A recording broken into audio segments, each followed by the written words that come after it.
옛날 옛적 하늘이 무너지는 듯한 폭우가 산천 초목을 집어삼키던 칠흑 같은 밤이었습니다.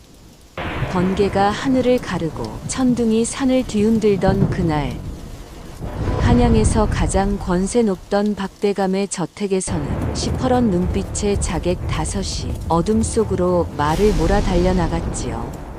그 이유는 단 하나, 임금의 얼굴을 그리던 당대 최고의 어용화사가 박대감의 비리와 역모를 모두 기록한 증거를 품고 도성 밖으로 달아났기 때문이었습니다.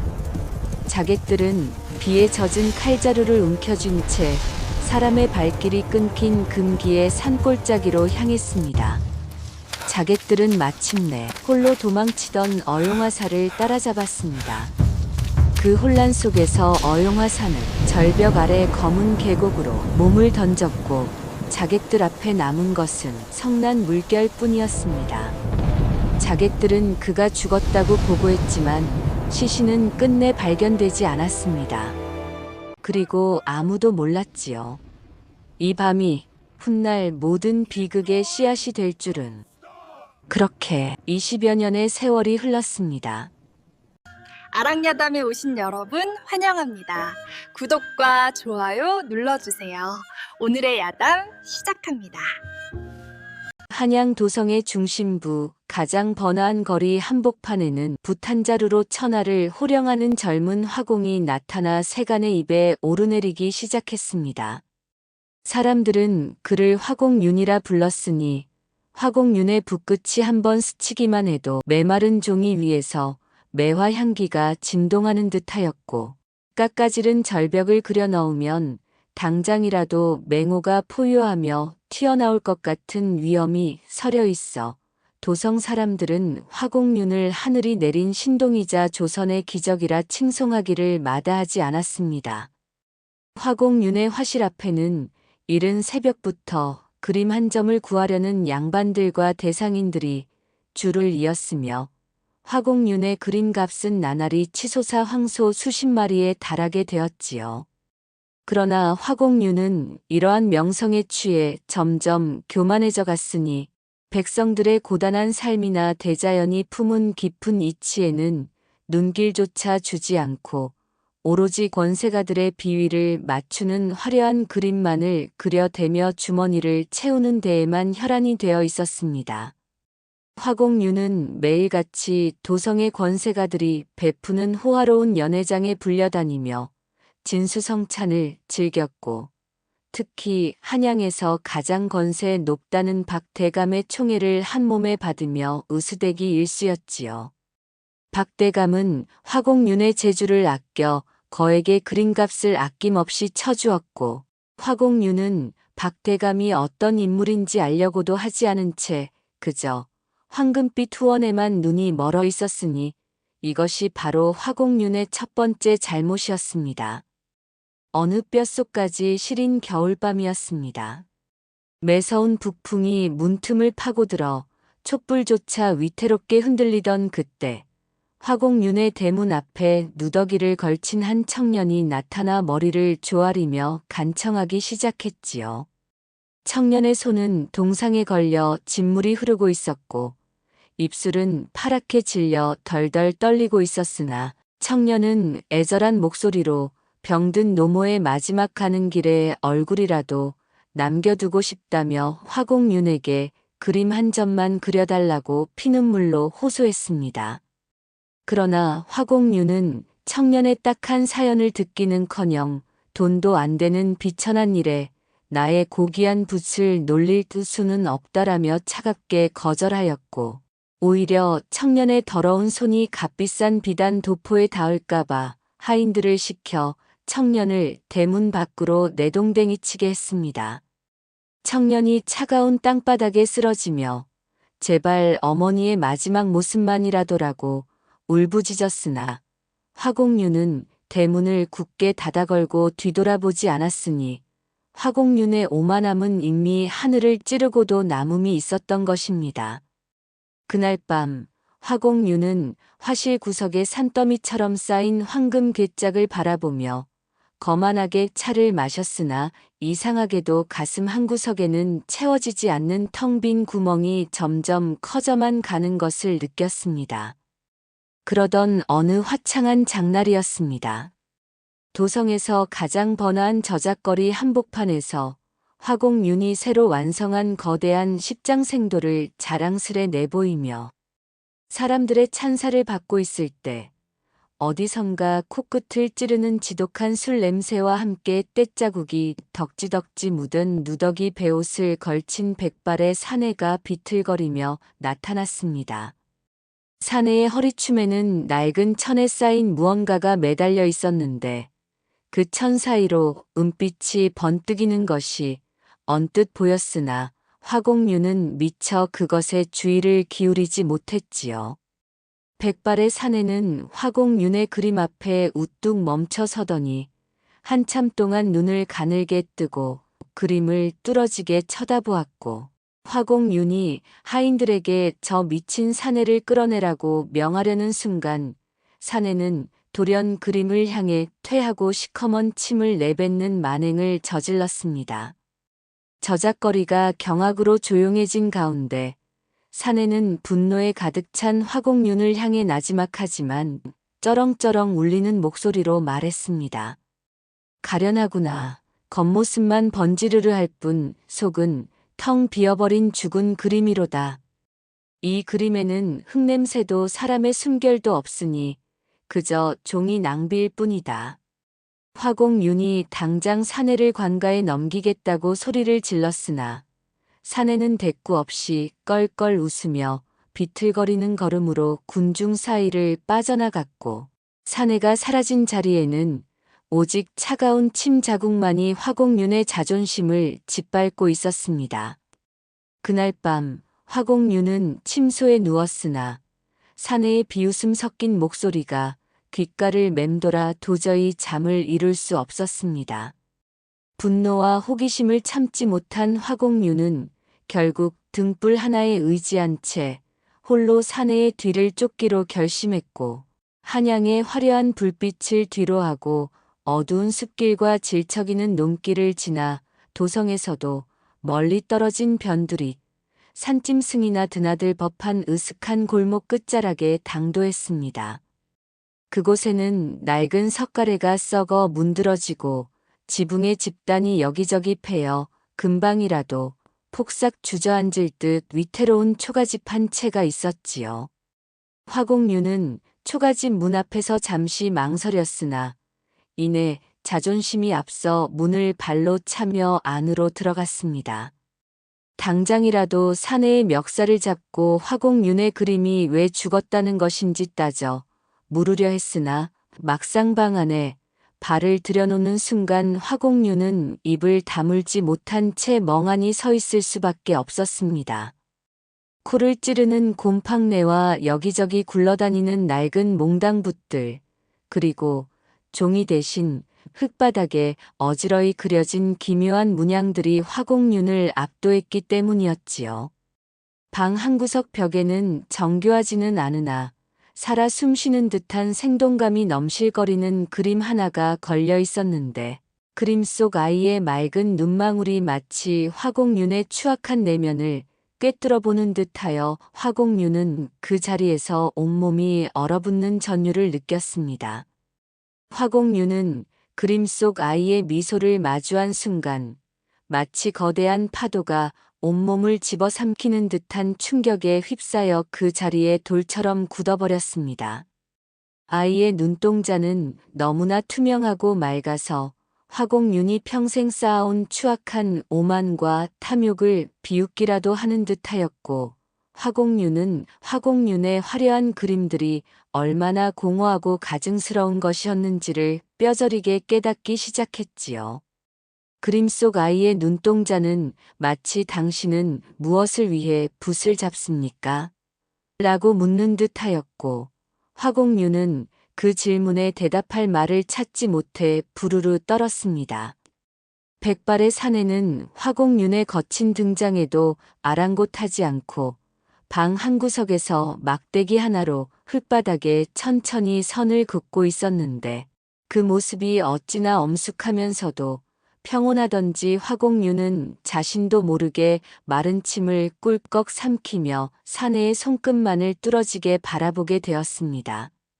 한참을 그렇게 서 있던 화공유는 결국 무릎이 꺾이듯 털썩 주저앉았고 자신의 입에서 예상치 못한 말이 흘러나오는 것을 느꼈습니다. 어르신, 저에게 그림을 가르쳐 주십시오. 그러나 사내는 고개조차 돌리지 않은 채 내 손은 이미 욕심에 절어 썩었다. 돌아가거라라고 차갑게 내뱉었고 화공유는 그 말에 온몸이 불에 댄 듯 화끈거렸으나 차마 자리를 뜰 수 없었습니다. 화공유는 그날 밤 화실로 돌아왔으나 도저히 잠을 이룰 수가 없었습니다. 그림 속 아이의 맑은 눈동자가 눈을 감아도 어른거렸고 사내의 차가운 거절이 귓가를 맴돌아 화공유는 밤새도록 독한 술을 들이켜며 괴로워했지요. 술 기운이 온몸에 퍼져 정신이 아득해질 무렵 화공유는 돌연 자리에서 벌떡 일어나 화공윤이 목숨처럼 아끼던 명필 붓들을 향해 손을 뻗었습니다. 손가락이 떨렸으나 화공윤은 이를 악물고 붓대를 움켜쥐었고 타닥하는 소리와 함께 첫 번째 붓이 두 동강 났을 때 화공윤의 눈에서는 뜨거운 눈물이 주르륵 흘러내렸지요. 한 대, 두 대, 세 대, 평생을 함께한 붓들이 무참히 부러져 나갈 때마다 화공윤은 지난날의 어리석음이 살점처럼 뜯겨나가는 고통을 느꼈으며 마침내 수천 금을 호가하던 진귀한 비단 종이들을 화롯불 속으로 던져버릴 때는 마치 지난 살 전체를 불태우는 듯한 처절함이 가슴을 짓눌렀습니다. 그리고 다음날 새벽 도성의 아직 안개가 자욱하고 까마귀조차 잠든 시각에 화공유는 다시 스승의 초가집을 찾아가 차가운 흙바닥 위에 무릎을 꿇고 앉았습니다. 스승은 화공윤을 거들떠보지도 않았으나 화공윤은 꼼짝도 하지 않고 무릎을 꿇은 채 그 자리를 지켰지요. 첫째 날 밤에는 장대비가 쏟아져 온몸이 흠뻑 젖었고 이가 덜덜 부딪혀 소리가 날 지경이었으나 화공윤은 움직이지 않았습니다. 둘째 날에는 배고픔에 속이 뒤틀리고 눈앞이 아찔하게 흔들렸으나 화공윤은 이를 악물었지요. 셋째 날 새벽 기력이 다하여 몸이 앞으로 꺾이려 할 때 화공윤은 손톱으로 허벅지를 깊이 핥히며 정신을 붙들었고 피가 배어 나오는 것도 모른 채 오로지 초가집 문만을 바라보았습니다. 셋째 날 해가 뉘엿뉘엿 서산으로 기울 무렵 마침내 방문이 삐걱하는 소리와 함께 열렸습니다. 스승이 문가에 서서 거의 쓰러져가는 화공윤을 한참 동안 말없이 내려다보았고 화공윤은 갈라진 입술 사이로 제발이라는 말조차 제대로 내뱉지 못한 채 떨리는 눈으로 스승을 올려다볼 뿐이었지요. 침묵이 영겁처럼 길게 느껴지던 그때 스승이 입을 열었습니다. 욕심을 버릴 각오가 되었느냐. 화공윤은 갈라지고 메마른 목소리로 예, 스승님이라고 대답했고 그 순간 스승의 굳었던 눈가에 미세한 떨림이 스쳤습니다. 스승은 깊고 긴 한숨을 내쉬더니 들어오너라라고 말했지요. 그 짧은 세 글자가 화공윤의 귓전에 닿는 순간 사흘 동안 억눌렀던 모든 감정이 둑이 무너지듯 한꺼번에 쏟아져 나왔습니다. 화공윤은 그 자리에서 엉엉 울음을 터뜨렸고 눈물과 콧물이 뒤범벅이 된 얼굴로 기어서 초가집 안으로 들어갔지요. 차가운 흙바닥이 등을 받쳐줄 때 화공윤은 난생 처음 느껴보는 벅찬 안도감에 온몸이 녹아내리는 듯 했습니다. 마치 평생을 짓누르던 거대한 바위가 가슴에서 굴러떨어진 것 같았고 어둡고 막막하던 터널 끝에서 마침내 한 줄기 빛을 발견한 것 같았지요. 화공윤은 그렇게 초가집 흙바닥 위에 쓰러진 채 한참을 울었고 스승은 말없이 그 곁에 앉아 화공윤의 등을 가만히 쓰다듬어 주었습니다. 스승은 화공윤에게 붓 대신 주변에서 흔히 볼 수 있는 투박한 나뭇가지 하나를 쥐어주며 종이가 아닌 메마른 흙바닥 위에 선을 긋게 하였습니다. 처음에는 나뭇가지 하나 다루는 것조차 마음처럼 되지 않아 화공윤의 손가락은 사정없이 갈라지고 피가 맺혔으며 어깨가 끊어질 듯한 고통이 밤마다 화공윤을 괴롭혔지요. 화려한 비단 종이에 금박을 입히던 손이 이제는 거친 흙먼지를 뒤집어 쓰고 있었으니 화공윤은 때때로 지난날의 영화로웠던 시절이 떠올라 가슴이 먹먹해지곤 했습니다. 그러나 스승의 가르침은 단순히 형태를 그리는 기술이 아니었습니다. 스승은 화공윤에게 눈을 감고 바람의 결을 느껴보아라. 빗방울이 흙에 스미는 소리를 들어보아라. 풀잎 끝에 맺힌 이슬의 무게를 상상해 보아라라고 가르쳤고, 화공윤은 처음으로 자연의 숨결을 온몸으로 받아들이는 법을 배우기 시작했지요. 어느 날 해질녘 화공윤이 흙바닥에 그려넣은 작은 들꽃 위로 진짜 나비 한 마리가 내려앉았을 때 화공윤은 그제야 진정한 기쁨의 눈물을 흘렸으며 스승도 처음으로 옅은 미소를 지어 보였습니다. 화공윤은 비로소 자신이 잃어버렸던 것이 무엇인지 깨닫기 시작했습니다. 화공윤이 스승에게 그림을 배운 지 석 달쯤 되었을 무렵 마을에 이상한 소문이 돌기 시작했습니다. 어느 날 산에서 약초를 캐던 약초꾼이 우연히 스승의 초가집 근처를 지나다가 스승이 흙바닥에 무언가를 그리는 모습과 화공윤이 마치 귀신에 홀린 듯 허공을 향해 손짓하는 모습을 멀리서 목격했던 것입니다. 약초꾼은 그 기이한 광경에 혼비백산하여 마을로 달려내려왔고 장터에서 만난 사람들에게 금기의 골짜기 근처에 수상한 사내가 살고 있는데 젊은이를 깨어다가 무슨 주술을 가르치고 있다라고 수군거렸지요. 소문은 삽시간에 퍼져나갔고 사람들은 저마다 상상의 날개를 달아 이야기를 부풀렸습니다. 누군가는 그 사내는 20여 년 전 금기의 골짜기에서 죽었다던 어용화사의 원기라고 했고 또 누군가는 젊은이의 정기를 빨아먹는 산귀신이라고 했으며 심지어 나라를 망하게 할 요술을 연마하고 있다는 흉흉한 말까지 떠돌았습니다. 이 괴담은 점점 커져 마침내 한양 도성까지 흘러들어갔고 박 대감의 귀에까지 들어가게 되었으니 박 대감은 20년 전 죽었다던 어용화사라는 말에 심장이 철렁 내려앉는 것을 느꼈습니다. 박 대감은 즉시 신복을 불러 그 사내의 정체를 은밀히 캐오라고 명했습니다. 어느 날 저녁 스승이 마을 아래 병든 아이를 보살피러 잠시 자리를 비운 사이 화공윤은 방 안을 정리하다가 우연히 스승의 낡은 짐꾸러미 틈바구니에서 기묘한 물건을 발견하게 되었습니다.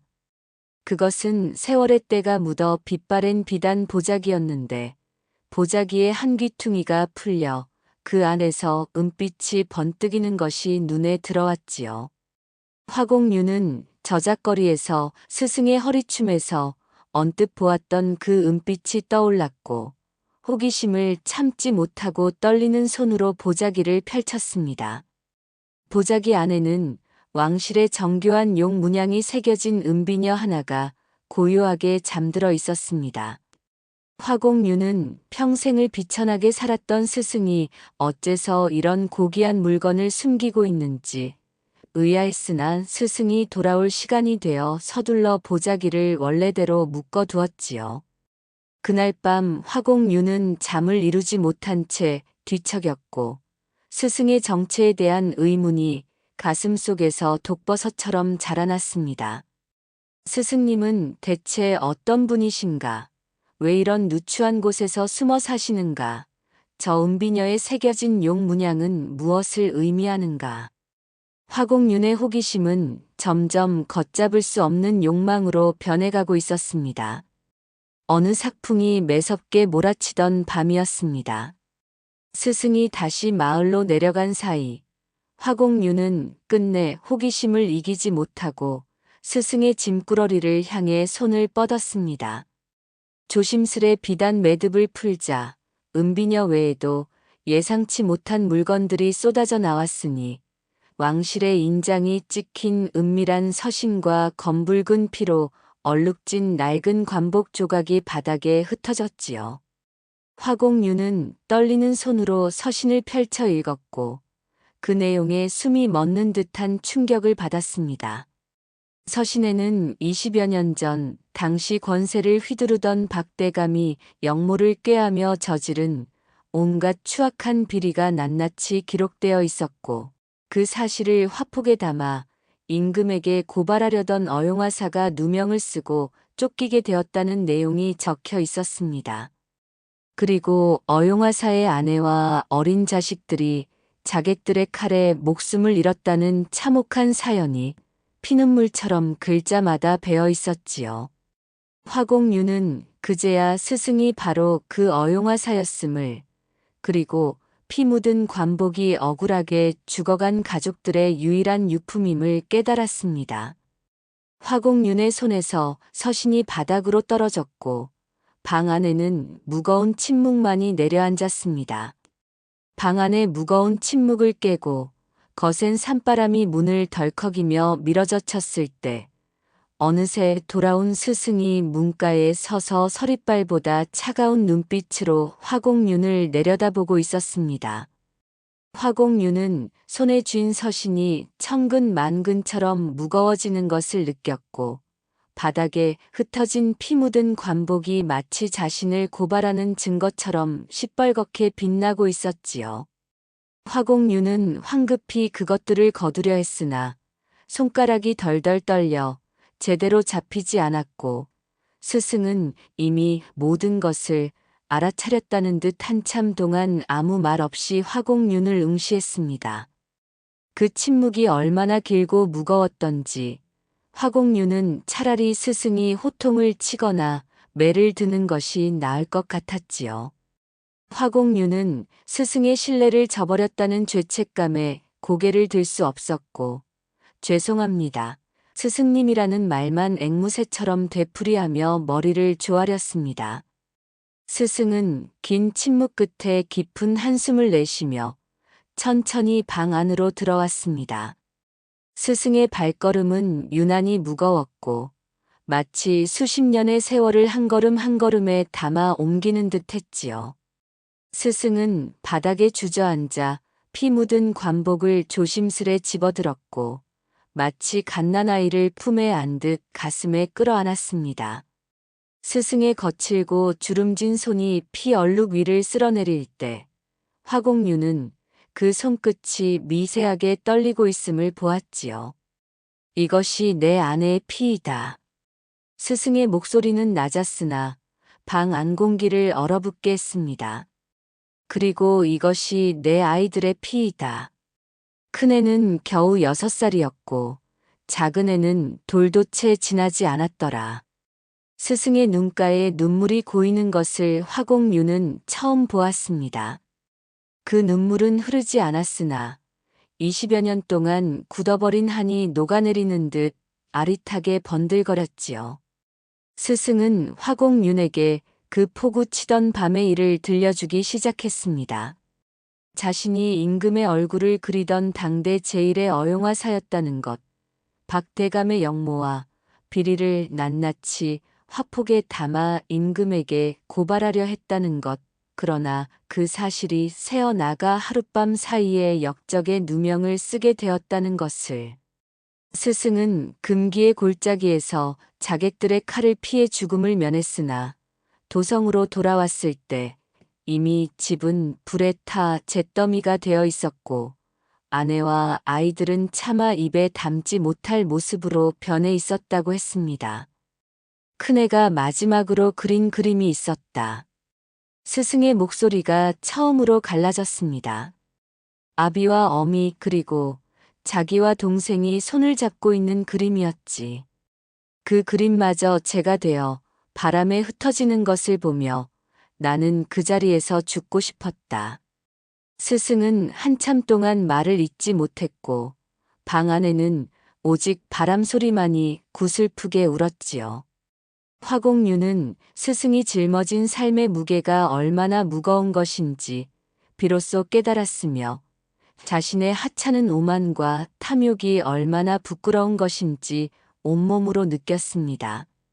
화공유는 자신도 모르게 스승의 무릎 앞으로 다가가 이마를 흙바닥에 지식이며 울었고 그 울음 속에는 죄송함과 슬픔과 분노가 뒤엉켜 한 덩어리가 되어 터져 나왔습니다.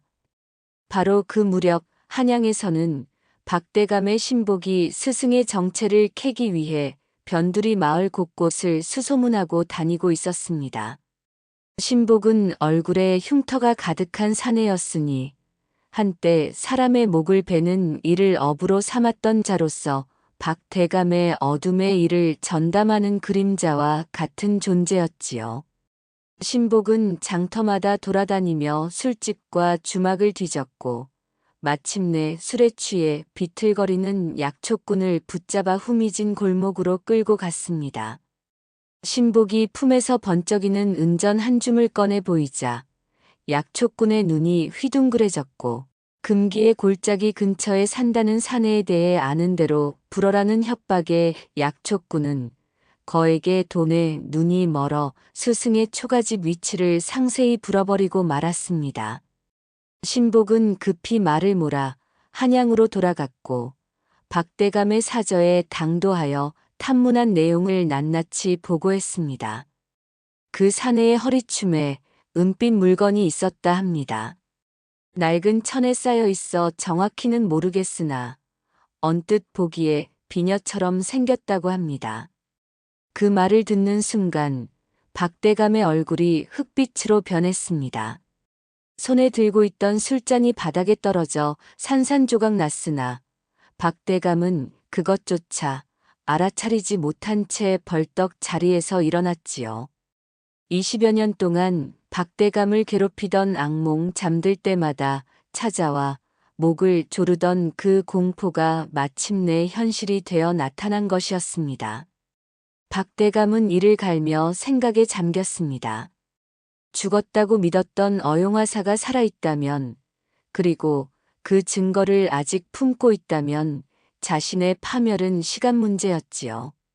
그 은비녀에는 왕실에서 어용화사에게 하사한 문양이 새겨져 있었고 그것만으로도 스승의 정체를 증명하기에 충분했습니다. 박대감은 즉시 가장 잔인하기로 소문난 자객들을 불러 모았고 어둠에 잠긴 사저의 밀실에서 낮은 목소리로 명령을 내렸습니다. 그 사내와 사내 곁에 있는 자 모두를 제거하되 반드시 은비녀를 찾아 가져오라. 실패는 용납하지 않는다. 실패하는 자는 돌아올 생각을 말하라.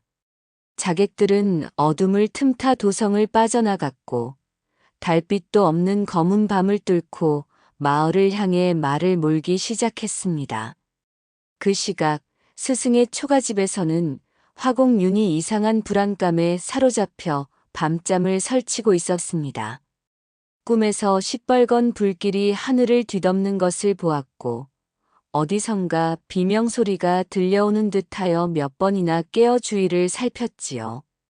창밖으로 내다보니 달도 별도 없는 칠흑 같은 밤이었고 바람마저 죽은 듯 고요하여 오히려 더 섬뜩한 기분이 들었습니다. 박대감의 살기등등한 그물이 서서히 그러나 확실하게 스승의 초가집을 향해 조여들고 있음을 화공유는 알지 못했습니다. 화공유는 스승의 비극적인 과거를 알게 된 후로 마음 한구석에 거대한 돌덩이가 얹힌 듯 무거웠습니다. 화공유는 스승을 위해 무엇이든 하고 싶었으나 동시에 두려움도 밀려왔지요. 박대감은 한양에서 가장 권세 높은 인물이었고 화공유는 과거 그 박대감의 총애를 받으며 온갖 영화를 누렸던 자신이 부끄러웠습니다. 만약 박대감이 스승의 존재를 알게 된다면 화공윤 역시 무사하지 못할 터였습니다. 어느 날 밤 화공윤은 조심스레 스승에게 물었습니다. 스승님, 이 증거들을 가지고 관가에 고발하시면 어떠하겠습니까? 스승은 쓸쓸히 웃으며 고개를 저었지요. 박대감의 손길이 닿지 않는 곳이 없다. 관가에 가봤자 내가 먼저 영모의 누명을 쓰고 죽을 뿐이다. 그러면서 스승은 흙바닥을 가리켰습니다. 하지만 나는 다른 방법을 준비해 두었다. 이 흙바닥 아래에 모든 진실을 새겨 놓았으니 때가 되면 하늘이 알아서 드러내 줄 것이다. 화공유는 스승이 무슨 말씀을 하시는지 이해할 수 없었으나 그 눈빛에서 깊은 확신을 읽었습니다. 어느 달도 별도 없는 칠흑 같은 밤이었습니다. 갑자기 마을 곳곳에서 비명이 터져 나왔고 붉은 불길이 하늘을 밝히기 시작했지요. 박대감이 보낸 자객들이 마을에 불을 지르며 스승의 초가집을 향해 진격해 오고 있었습니다. 자객들은 마을 사람들을 협박하며 금기의 골짜기 근처에 사는 사내를 내놓으라고 외쳤고 사람들은 공포에 질려 숨을 죽이며 초가집이 있는 방향을 가리켰습니다. 화공유는 멀리서 들려오는 비명소리와 점점 가까워지는 불빛을 보며 심장이 얼어붙는 것을 느꼈습니다. 스승님, 자객들입니다. 어서 피하셔야 합니다. 그러나 스승은 태연히 자리에 앉은 채 미동도 하지 않았지요. 이미 예상했던 일이다. 나는 20년을 도망쳤고 이제 더는 도망치지 않겠다. 화공윤은 스승의 손을 붙잡고 애원했으나 스승은 화공윤을 물끄러미 바라보며 너는 가거라, 너까지 죽을 필요는 없다라고 말했습니다. 화공윤은 눈물을 흘리며 고개를 세차게 저었습니다. 저는 가지 않겠습니다. 스승님과 함께 있겠습니다.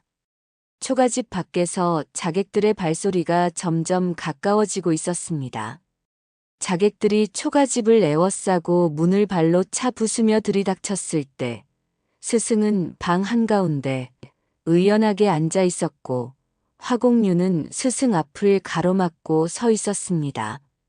자객의 우두머리가 칼을 빼어들며 순순히 은비녀를 내놓으면 목숨만은 살려주마라고 으름장을 놓았으나 스승은 눈 하나 깜짝하지 않고 박대감에게 전하거라. 죽은 자는 말이 없으나 대지는 모든 것을 기억한다고라며 비웃었지요. 바로 그때 초가집 밖에서 호화로운 가마가 내려왔고 20여 년 만에 마주한 박대감이 비열한 웃음을 지으며 모습을 드러냈습니다. 오래간만이구나, 옛 어용화사여. 내가 살아있다는 소문을 듣고 직접 마중 나왔다.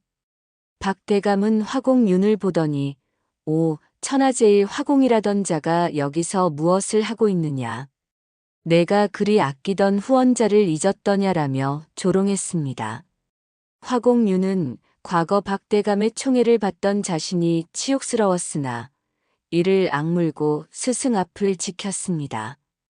박대감이 손을 들어 신호하자 자객들이 일제히 칼을 빼어들었고 초가집 안은 살기로 가득 찼습니다. 박대감이 손을 번쩍 들어 올리며 더 이상 기다릴 시간이 없다.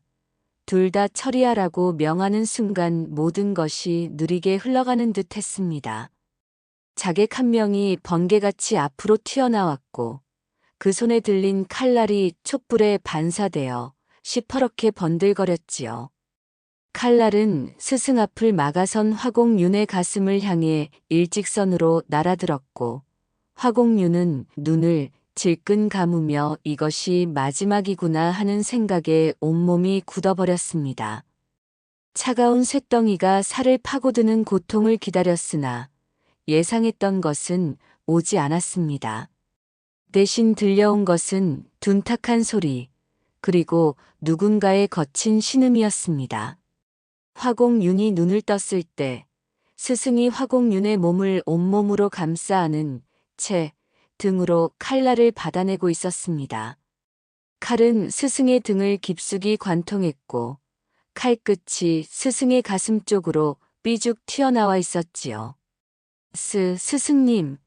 화공윤의 입에서 비명에 가까운 외침이 터져 나왔으나 스승은 오히려 희미한 미소를 지으며 화공윤을 더 꼭 끌어안았습니다. 붉은 피가 스승의 낡은 옷자락을 타고 주르륵 흘러내렸고 그 피는 20년간 스승이 그림을 그려왔던 흙바닥 위로 번져나가기 시작했습니다. 스승의 몸이 힘없이 기울어지자 화공윤은 황급히 스승을 받쳐 안았습니다. 스승의 몸은 나뭇잎처럼 가벼웠고 손은 차갑게 식어가고 있었지요. 화공윤은 떨리는 손으로 스승의 등에 박힌 칼을 뽑으려 했으나 스승이 고개를 가로저으며 화공윤의 손을 붙잡았습니다. 놔두어라, 이미 늦었다. 스승의 목소리는 가늘었으나 그 눈빛만큼은 이상하리만치 맑고 평온했습니다. 마치 20년 동안 기다려왔던 순간이 마침내 왔다는 듯이 스승은 고통 속에서도 화공윤의 손을 꼭 쥐며 말을 이었습니다. 그림은 손으로 그리는 것이 아니라 가슴으로 지키는 것이니라.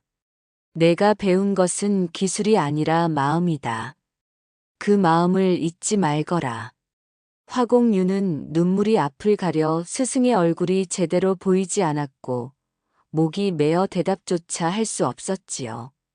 스승은 품속에서 무언가를 꺼내 화공윤의 손에 쥐어주었는데 그것은 바로 그 은비녀였습니다. 이것이 열쇠이다. 흙바닥에 내가 찾는 모든 것이 있다. 20년 동안 나는 매일 이 흙바닥에 진실을 새겨왔다. 스승의 숨이 점점 가빠지고 목소리가 희미해져 갔습니다. 화공윤은 스승의 몸을 더 꼭 끌어안으며 스승님, 안 됩니다. 제발 눈을 뜨고 계세요라고 울부짖었으나 스승은 마지막 힘을 다해 화공윤의 뺨을 어루만지며 미소 지었습니다. 울지 마라. 나는 이제야 아내와 아이들에게 갈 수 있게 되었다. 20년을 기다렸던 만남이다. 스승의 눈가에 눈물 한 줄기가 흘러내렸고 그것이 기쁨의 눈물인지 슬픔의 눈물인지 화공윤은 알 수 없었지요. 내가 나의 마지막 작품이다. 내가 이 세상에 남기는 가장 아름다운 그림이다. 그 말을 마지막으로 스승은 평온한 표정을 지은 채 천천히 눈을 감았습니다. 화공윤은 짐승처럼 울부짖었습니다. 그 울음은 사람의 것이라기보다 세상의 모든 슬픔을 한꺼번에 토해내는 짐승의 비명에 가까웠지요. 화공윤은 스승의 싸늘해져가는 몸을 끌어안은 채 온몸을 바들바들 떨었고 이 세상에 혼자 남겨진 듯한 처절한 외로움이 파도처럼 밀려왔습니다.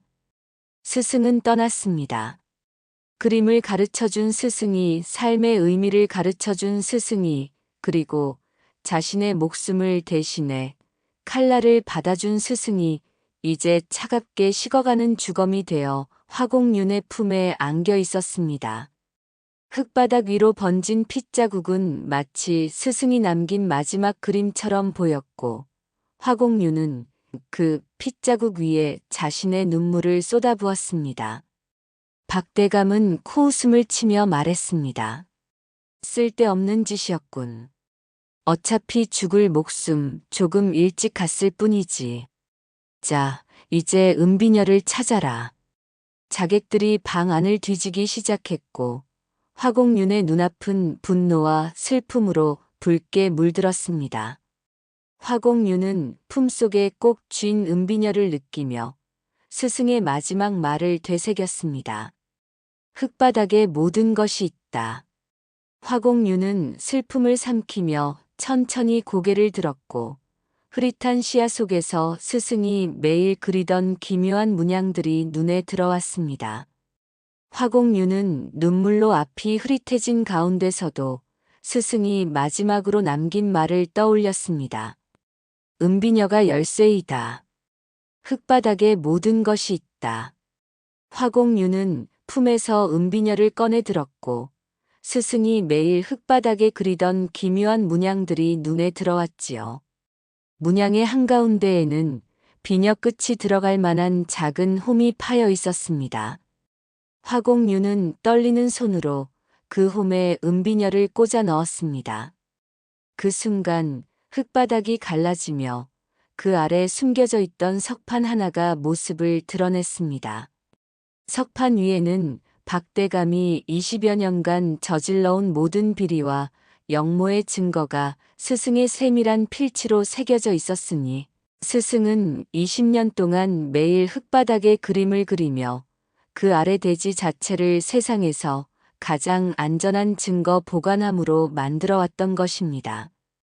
박대감은 석판에 새겨진 자신의 죄상을 보더니 얼굴이 흙빛으로 변했고 저것을 부숴라 라고 비명을 질렀습니다. 그러나 석판은 단단한 화강암으로 되어 있어 자객들의 칼날로는 흠집조차 낼 수 없었지요. 박대감이 직접 달려들어 석판을 부수려 하던 바로 그 순간 마치 하늘이 노하기라도 한 듯 갑자기 먹구름이 사방에서 몰려들기 시작했습니다. 아까까지 고요하던 밤하늘이 순식간에 검은 구름으로 뒤덮였고 저 멀리서 천둥 소리가 으르렁거리며 다가오더니 이내 산 전체를 뒤흔드는 굉음으로 변했지요. 박대감은 석판 앞에 선 채로 하늘을 올려다보았고 그 얼굴에는 생전 처음 보는 공포가 어렸습니다. 저것을 어서 부숴라. 당장. 박대감의 목소리는 갈라지고 떨리고 있었습니다. 그때 하늘이 찢어졌습니다. 시퍼런 빛이 하늘에서 땅으로 내리꽂히는 순간 눈이 멀듯한 섬광이 온 세상을 하얗게 물들였고 귀가 찢어지는 듯한 굉음이 대지를 뒤흔들었지요.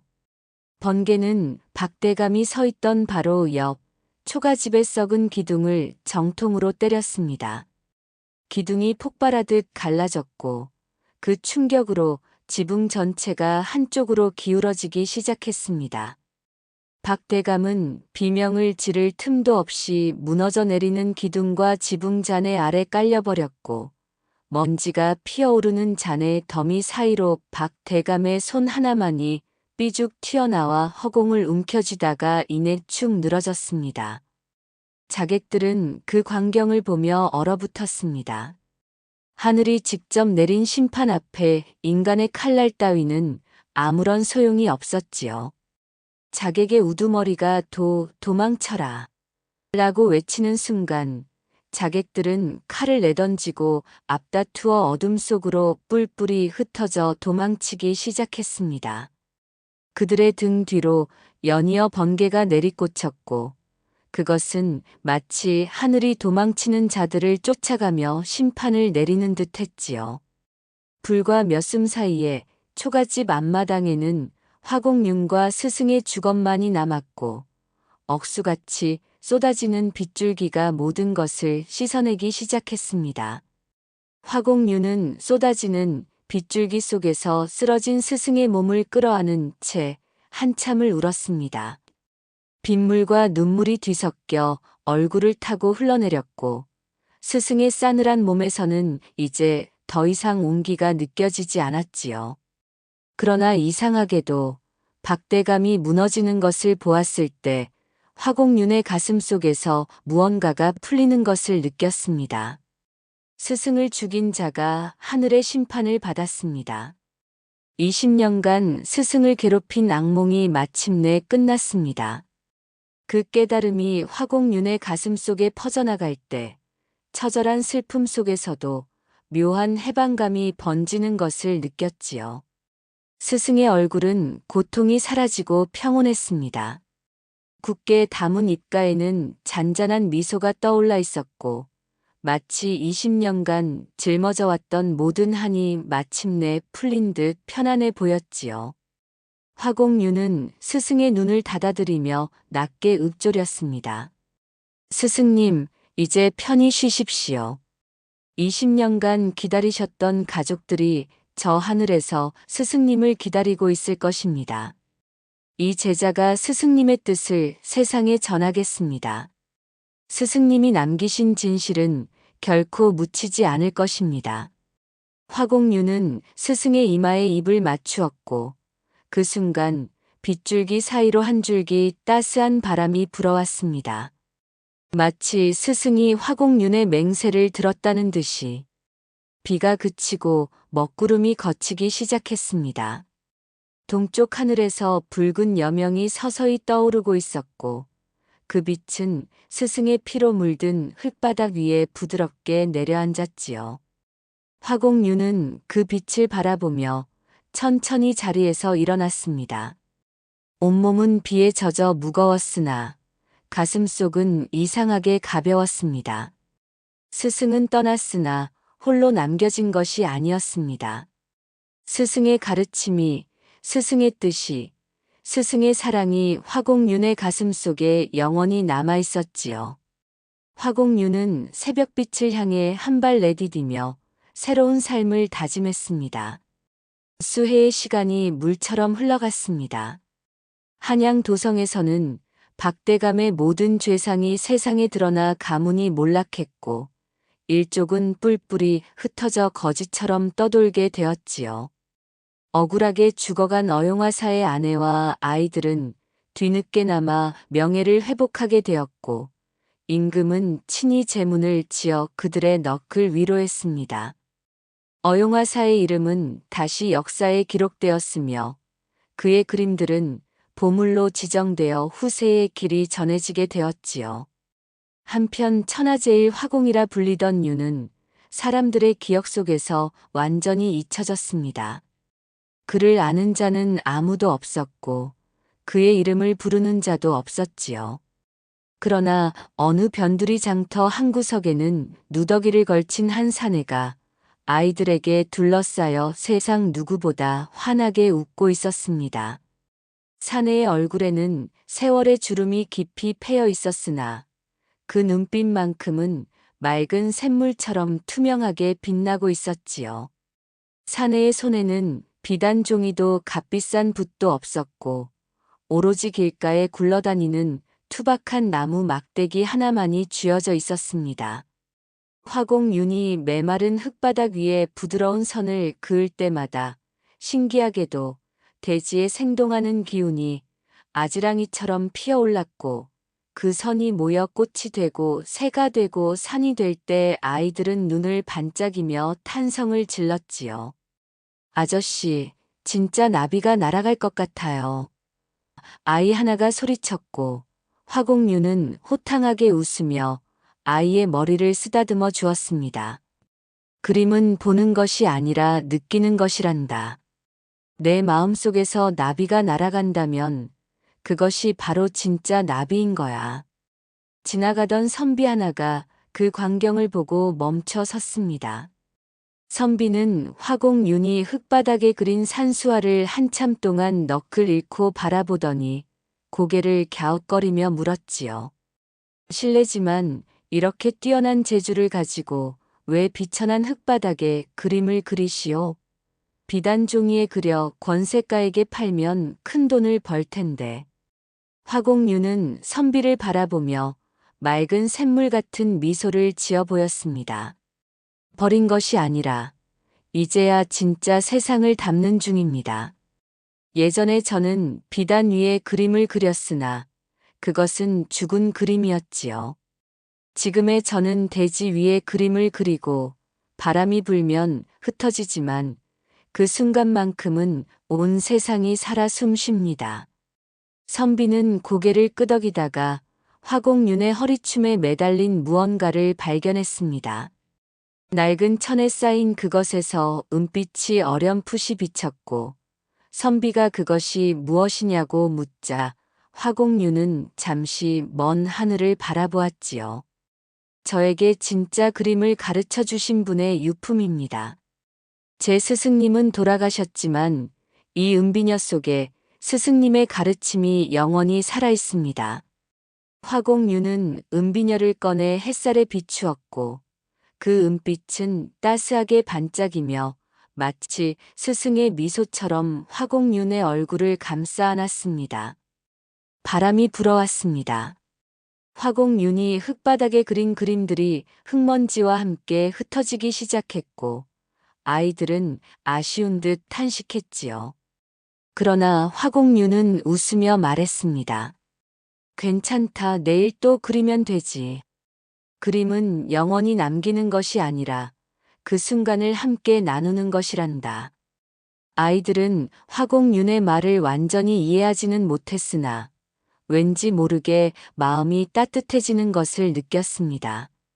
옛말에 옥불탁불성기라는 말이 있습니다. 아무리 아름다운 옥이라도 갈고 닦지 않으면 빛나는 그릇이 될 수 없다는 뜻이지요. 화공윤은 평생을 걸쳐 깨달았습니다. 인생에서 진정으로 소중한 것은 눈에 보이는 화려한 껍데기가 아니라 가슴 속에 깃든 진심이면 때로는 모든 것을 잃어야만 비로소 진짜 소중한 것을 얻게 된다는 것을, 그리고 누군가를 위해 자신을 내어주는 것이야말로 세상에서 가장 아름다운 그림이라는 것을. 해가 서산으로 기울고 장터가 파할 무렵 화공유는 아이들에게 손을 흔들며 느릿느릿 걸음을 옮겼습니다. 화공윤의 뒷모습은 누더기를 걸친 초라한 행색이었으나 이상하게도 그 어깨 위로 황금빛 노을이 내려앉아 마치 비단 도포를 걸친 듯 빛나고 있었지요. 허리춤에 달린 은비녀가 찰랑거리며 마지막 햇살을 받아 반짝였고 화공윤은 문득 하늘을 올려다보며 미소 지었습니다. 저 하늘 어딘가에서 스승이 지켜보고 있을 것 같았습니다. 그리고 스승의 곁에는 분명 아내와 아이들이 함께 있을 것이었지요. 화공윤은 흙바닥에 피어난 무영의 꽃을 통해 온 세상에 전하고 있었습니다. 진짜 아름다움은 사라지지 않는 것이 아니라 사라지는 순간에도 마음속에 영원히 남는 것이라고. 시청해주셔서 감사합니다. 구독과 좋아요 감사합니다. 늘 행복한 하루 되세요.